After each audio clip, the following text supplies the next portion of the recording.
Welcome back, everyone. Today we are going to focus on the Perean period.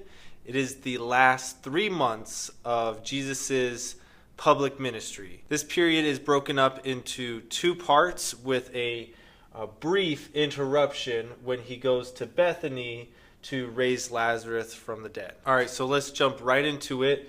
In part 1, we see Jesus going out all the way into the region of Perea, and he's going to do some evangelism. But the first thing that he's going to do is talk to the Pharisees. And like other times, we're going to look at the teachings and then the reactions of the Pharisees. Next, Jesus is going to teach to the multitudes.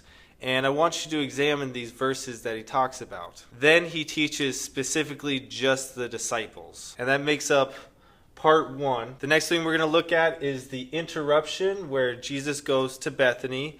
And go ahead and look at the part where he raises Lazarus from the dead.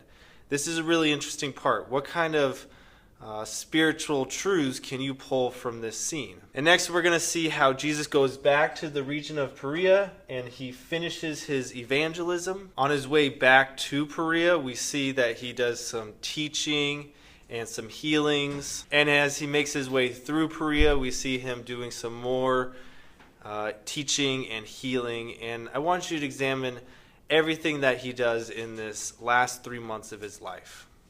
Please use the chart that I posted for you to find the exact verses. Try to go point by point, verse by verse, and track what Jesus says. So keep in mind that these are the last things that Jesus is going to say for his public ministry.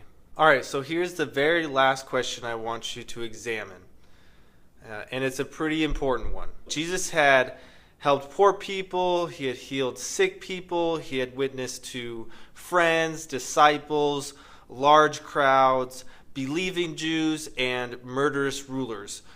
All of them he preached and he ministered to. So Jesus had given himself to all these people. How much had he received from these people? After you answer that question, keep your answer locked in your mind as we go into the next week, the Passion Week, when he goes all the way to the cross and sacrifices everything for everyone. Okay, that'll do it for the week of opposition. Thank you very much for sticking with me and going through each of these days. Now go ahead and enjoy reading the last 3 months of Jesus' ministries. Thank you very much.